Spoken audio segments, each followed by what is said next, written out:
Good morning, everyone. It's Saturday, and I was messaging a friend last night, and I was telling her that we were going to watch the new Snow White movie with Rachel Ziegler. And she was like, you should post what you think on your story. So I said, okay, that would be kind of fun, actually. So I'm going to do that. But there are some things that I want to share before. Number one, Snow White is not... I don't like Snow White very much. And I know that might be like, oh, you're not a true Disney fan if you don't like Snow White. I don't know what it is. I just never was attached to that movie. And I'm talking about the original animated film. I know it's Disney's first full feature-length color film, and Walt had a hand in it. I love those things about it, but there's something about the original Snow White that I just don't like. I don't know if it was that I was too young when I watched it to like really connect, and I think for the time that it was created, in 1939 or whatever time, it was revolutionary, right? But I just never connected to the character of Snow White. And Snow White is probably my least favorite Disney princess, if we're being honest. And I could do a whole ranking of my favorite Disney princesses and why I like them, because it might shock some people. But I'm going to just show you a couple of screen grabs and things and just share my honest thoughts about this movie. And this might end up being a YouTube short also. And I'm going to probably do a full review of this movie on YouTube, because I always do reviews of movies I watch on YouTube. But yeah, so I wanted to just give that caveat of like, I'm not a huge Snow White fan. The other thing to note is I did not go see this movie in theaters because I knew I was not a Snow White fan. So we rented it from the... Okay. So first off, this little clip here. What is she wearing? Okay, so the point of these live action remakes is they're supposed to be a remake. We're not supposed to be completely reinventing the wheel with all of these new stories and telling them completely in a new way. I know that they're trying to, make it a new story and blah, blah, blah. What is she wearing? Where is the brown and white little peasantry dress that Snow White is made to wear in the original? That's what she should be wearing here. So that's problem I have number one. We're already off to a not great start. And y'all, this is 10 minutes into the movie. And there's already been a random song that I didn't understand. It's something about being fair and good. Why? Why? We know that Snow White is the fairest of them all. We don't need this. Now, I will say that a lot of people are critiquing the fact that, now some people, like I was saying in the last one before I got cut off, some people have critiqued the fact that they cut Snow White's hair, and it specifically says in the movie that the evil queen, when the king died, the evil queen made Snow White be a servant, and she tried to have Snow White forget who she was and forget that she was a princess, because as we know from the original, and if you know anything about Disney villain lore, we know that the evil queen is vain. Vanity is her sin of choice. She wants to be the fairest of them all, and the whole movie is centered around the evil queen trying to eliminate Snow White from her life so she can continue to be the fairest one of all. So her hair gets cut. Now, why they didn't just make her have short hair in the first place, I don't know. But the cutting of the hair was because the queen made her be a servant. Okay? So we're 5 minutes in, and I already have critiques. Now, mind you, Snow White is not my favorite movie, so I think I went in with a little bit of a harsher critique. All right, now let's take a look at this clip. Okay, so Gal Gadot is playing the evil queen in this version, which maybe they did it for star power. Maybe they did it because they liked her look. I'm not saying that she looks bad. I think her costume is pretty good. She looks pretty spot on to the original. I'm not gonna deny that. So far we've got one positive working in our direction, that the evil queen, played by Gal Gadot, actually does resemble the original animated character. But the character with his back to us is referring to himself as a bandit. Okay, and they've already, and again, at this point we're about 15 minutes into the film, they've already kind of alluded to the fact that this guy, who I know you can't see his face, it was a bad screen grab on my part, but this guy and Snow White have kind of already developed this little like flirtationship, friendship. What happened to Someday My Prince Will Come? Someday My Prince Will Come. Where is that? Where is it?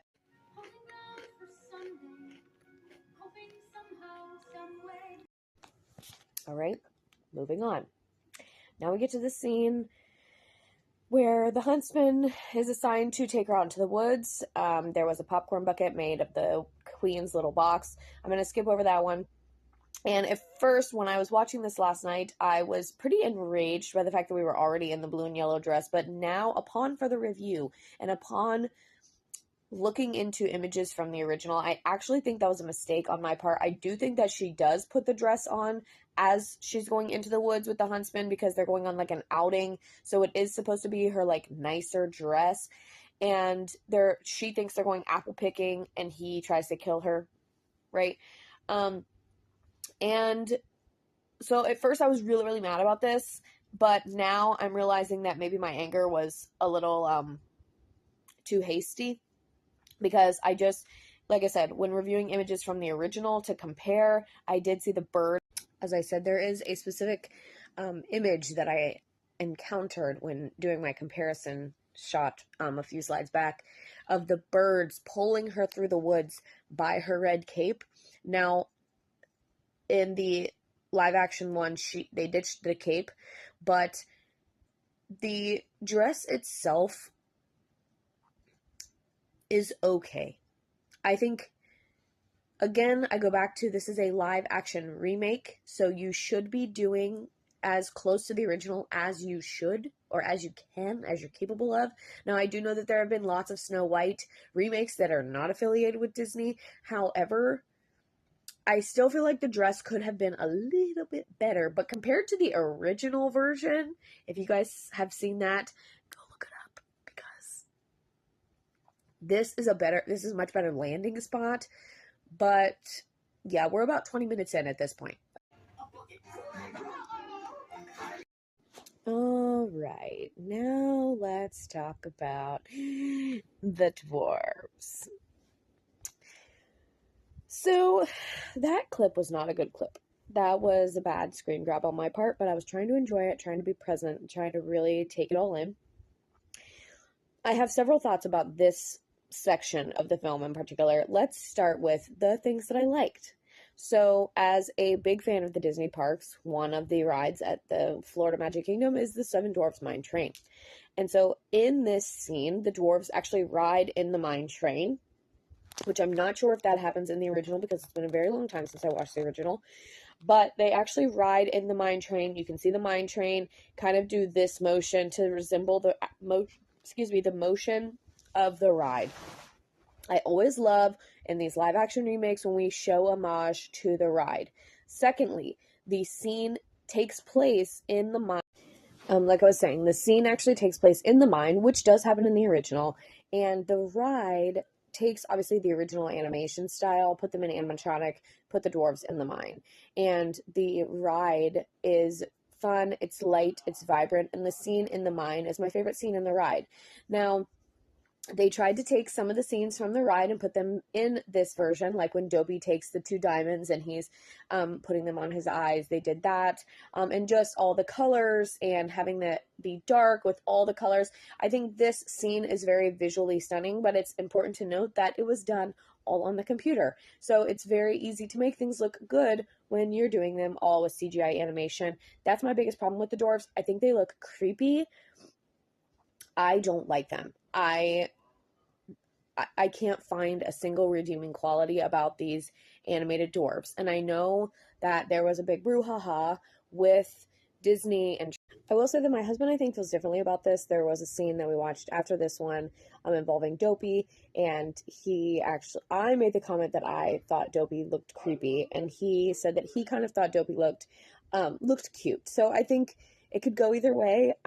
That's just my opinion. But now we're going to get into what's by far the cringiest moment of this movie. And, yeah, why? First of all, I say why for many reasons. Why? We didn't need this. The Evil Queen does not have a song in the original. We did not need this. Number 2, if you know, you know. Okay? Like, this was unneeded on many levels. We didn't need it for storytelling. We didn't need it for our ears. We didn't need it for many reasons. Like, was this just a ploy to get Gal Gadot a costume change? hire more singers. I'm just way. You couldn't possibly stay here.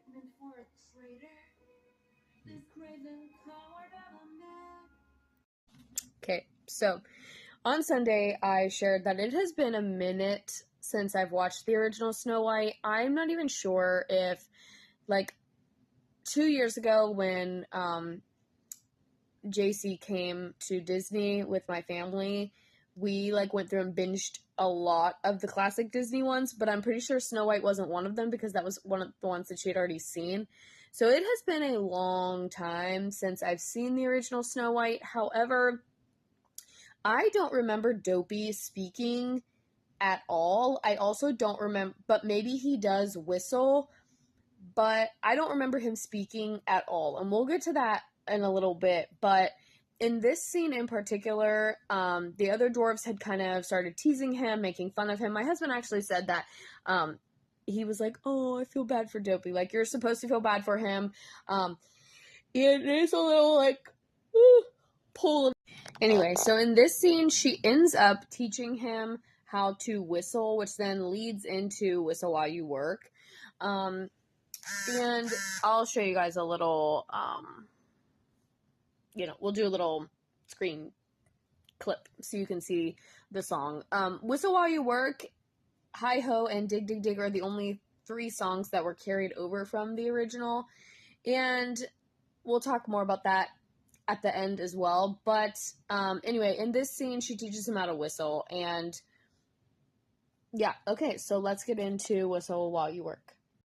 So hum a merry tune. It won't take long. Okay, so like I said, I didn't have any thoughts about Whistle While You Work. I felt it was fine.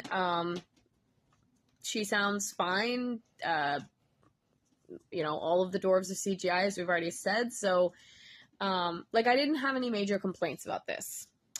However, my complaint comes from the fact that in the original, Snow White is actually helping the dwarves clean the house, and this time she conveniently does very little cleaning, and the director even says in the special features, which are part of the Blu-ray edition that we watched, the director said that the point of the song was to help the dwarves work together as a family, which, okay, fine, but I think there's more going on there that Disney doesn't want to quite come out and admit. But anyway, I think it has more to do with their underlying messages lately. But we can go with helping the dwarves. All right, then Snow White decides that she is going to leave the cottage. Now that she's helped them get it all cleaned up, she is going to leave the cottage because she feels that the queen is lying to her about her dad, and she wants to go and find him. So she gallivants out into the woods, and we're met again with this fool. Okay? Still not convinced of this storyline, to be honest. At this point in the film, I'm like, really? Really? So here we are again, and they're going to sing a song in the woods because, of course. So we're going to take a look at that. But I just am not, at this point, I'm not in love with the storyline of her falling in love with some random bandit, because someday her prince will come. Get eaten, does that dampen your day to the facts? To me. All right. Now we're getting into the iconic cottage dance scene. And I've talked about the ride already in this little review, but at the end of the ride, there's a special surprise that features this scene. And I feel like this is one of the most iconic scenes in Snow White, and it has that overture tune that everybody kind of recognizes. Explain to me why it was not just Snow White and the dwarfs. Explain to me why she invited Jonathan and all of his bandit friends to the cottage. That just doesn't seem like a smart idea. I know she has a little crush on him, and she's trusting him, but to me, that seems like a risky move. Now, granted, he did need help. He needed saving, so Doc saves him, and I won't say anything more about that because it's a spoiler, but I'm still like, girl, what do you... Okay, let's talk about this. So, on one end of the spectrum, you have Disney adults, full blown, love the movies, love the parks, love everything about Disney. And then on the other side of that spectrum, you have the Disney haters and the Disney adult haters. And the Disney haters hate Disney for many different reasons. They don't like the movies, they don't like the parks, they don't like to support anything Disney. And one of the reasons of that is because originally a lot of the characters, especially the princesses, were based on the canon that they were based on were young girls.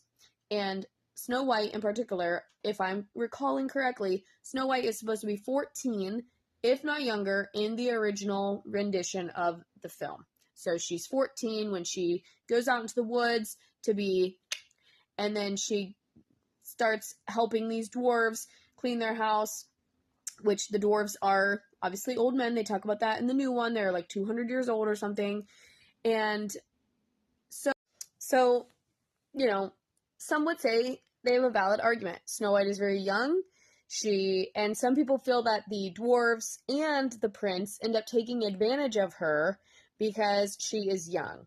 But mind you, she was raised practically as a servant and had been a servant for many years leading up to this point. We're talking about the original here. Now, obviously, in the new rendition, she's supposed to be older. But if you know all of this backstory about how Disney fans critique the original and how people thought that she was taken advantage of, it explains why they completely turned this storyline on its head to make sure that she, Snow White, gave explicit consent to being saved via true love's kiss. Because that's another argument, is that Snow White didn't actually consent to being kissed by the prince. She wanted to die, or she didn't want to wake up, or whatever. First of all, that's way down the rabbit hole.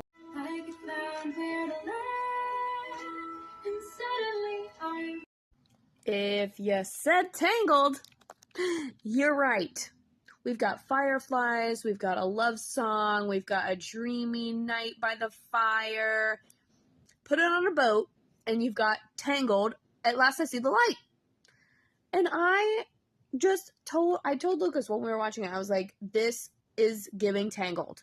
This is giving Tangled. I'm getting a love song. They're talking about dreaming. One of the lyrics is, if I go to sleep, promise you'll wake me up with a kiss. Something along those lines. So we go back to her explicitly saying it's okay for him to kiss her if she were to go to sleep. So that's what I'm telling you. Like, when you know the backstory, it's like, oh wow, they really put that in there. But my biggest problem with this, not that it's not pretty, I think it's a fine song. They sound good singing together, but it is Tangled. Do you want a dark, bewitching beauty? Okay, now it's finally to the climax of the movie. We're about 3/4 of the way through. It's poison apple time, and it's evil queen transformation time. And honestly, despite Gal Gadot's singing, there was a lot that I actually enjoyed about this whole scene and this whole sequence. I thought her transformation was good. I thought she looked good. You can do amazing things with makeup nowadays. And I thought the scene when she actually gives the apple to Snow White was pretty frame for frame, with the exception of Snow White trying to leave to, like, go see Jonathan. But overall, this scene was actually one of the ones that we can say was pretty frame for frame from the original, including the part when Snow White actually bites the apple and the queen's comments. All right, so she bit the apple. We all know what happens after she bites the apple. And if you recall, in the original, she bites the apple, goes to sleep. Prince gallivants into the forest on his horse, gives her true love's kiss. They wake up, they gallivant back to the kingdom, and the queen actually gets chased off the edge of a cliff by the dwarves. As much as I loved the last scene, we still have 15 to 20 minutes left of this movie. And that is another thing that I'm like, why? Why? We didn't just have her wake up, let the story end the way we all know it ends. And they did not do that. They added like 15 minutes plus of footage and a film to this movie. And this is already a fairly lengthy movie. We're at like an hour 45. And I just feel like the whole part after. Okay, if you watched part 1, I did make a slight comment about how they did not include the red cape in her costume. And when you meet Snow White, especially in the Disney parks, she's always wearing her red cape. And they brought it. There's the cape. She looks a little bit like Red Riding Hood, if we're being honest, but there's the cape. And let's just see what they did with the cape, because you're everything you were wishing. All right, and from here on out in the film, I was actually eating lunch when we were watching it, and so I couldn't really get any more screen grabs. But like I mentioned, there's easily still 15 minutes left of this film at this point. And this has taken us 2 watches to get through. And that is just seems very long for a Disney movie. But also, again, like, we know the evil queen is still alive. And Snow White just thinks that it's a great idea to storm the castle. And I get it. She's trying to take her kingdom back. And she's trying, because she found out about her dad and her parents and all this stuff. But again, like, why did we extend this story much past what it was already? Like, this is just a piece of story that we didn't need. There ends up being a standoff between her and the queen. The queen tries to get Snow White to and like show that she has evil in her heart, but the whole point of Snow White is she's good and she's fair. So she ends up coming at her with words, and she ends up talking to the soldiers and like getting everybody to be on her side, essentially. And the queen ends up going back to her little study, her lair, and the that she actually suffers is very reminiscent of what happens in the Disney Villains Origin Story book that I talked about in part 1.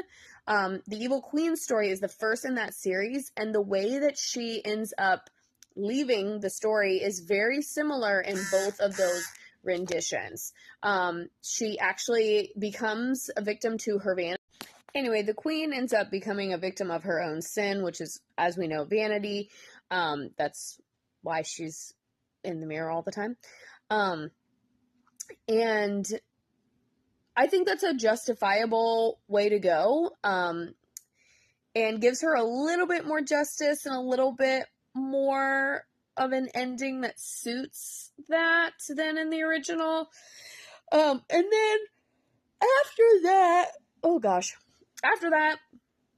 Snow White and Jonathan and the villagers and the soldiers and everybody just have this happy festival, and they're all dancing around in white, and they're dancing to a reprise of Good Things Grow, and then we get to the final end of the film. But the biggest thing is you finally find out who the narrator for this film is, and the narrator doesn't say very much, speaks in the beginning, speaks in the very end. Guess who is the narrator? I almost feel like I don't even want to say who the narrator is, because I was kind of turning a leaf with this movie, and I was like, okay, I was having more positive thoughts about it, and then they really made a change that was just, yeah, I'm just going to put it in here. You find out that Dopey has been reading the story the whole time. Dopey does not speak. We know this. We've said this. Dopey is, in his character, mute. He does not speak. But then in this version, he finds courage to speak. Or he's motivated to speak because Snow White gives him courage. And all of a sudden we find out that Dopey can speak. And not that it was ever said that Dopey in the original was unable to speak, but he didn't. And that's a major...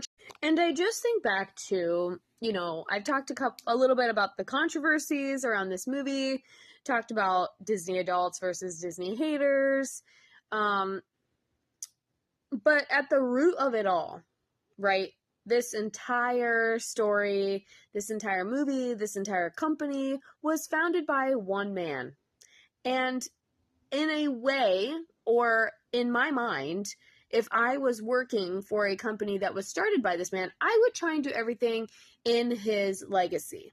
And there are a lot of people who disagree with this. This is not a place for those people on that side that we talked about of that spectrum to come in here and be like, well, he was a racist. I feel like changing the motivation of his core characters goes against his legacy. That's just me. That's how I inherently feel. And so yeah, didn't love that. That was a big change that I didn't really see coming. And the whistling was kind of pushing it, to be honest. And it truly just goes back to this set of characters, this film Walt created. And it is similar to them taking out Tom Sawyer's Island and the riverboat in Magic Kingdom. It's the same thing with them redoing the Enchanted Tiki Room when they did their overhaul. Like, anything like that is the same kind of logic, where they're just taking what Walt did and being like, yeah. And some people will say, well, that's because it's out of date. That's because it needs refurbished. That's because we need newer technology in there. But we have to still keep Walt a part of things, in my opinion. And I'm just some lowly Disney. So where does that leave us at the end of this movie? I've given some really harsh critiques about this movie, and I had some pretty raw and honest thoughts. And after it was over, and they show the book closing, which is classic Disney animation, so I liked that. My husband and I kind of looked at each other and we said, okay, so what do we think? And both of us agreed that while it was not our favorite live-action remake, it also was not our least favorite. So congrats, Snow White. You have officially beat out Mulan and The Little Mermaid. Which The Little Mermaid, I know a lot of people didn't even finish watching. We did. There were things that I liked about The Little Mermaid better than Snow White, and then vice versa. But I think overall, Snow White still inches out Little Mermaid just a little bit. But yeah, it was not the worst. It was not the worst. So yeah, that is my real and honest, real-time review of the new live-action Snow White. And I haven't done all of the movie reviews on here. I just did this one this way because a friend of mine asked me to do it on here. I do a year-end movie review video that goes over on my YouTube channel. So in December, probably, maybe January, I will go through and I will give each movie that I watched this year a rating, talk a little bit about it. That is a year-end review, and that always goes on my YouTube channel. And I did watch The Little Mermaid this year, so that would be included in that video. And if you're watching this video on YouTube and you like this video, make sure you stay tuned for more. But yeah, it wasn't the worst. And after it was all said and done, I didn't hate it.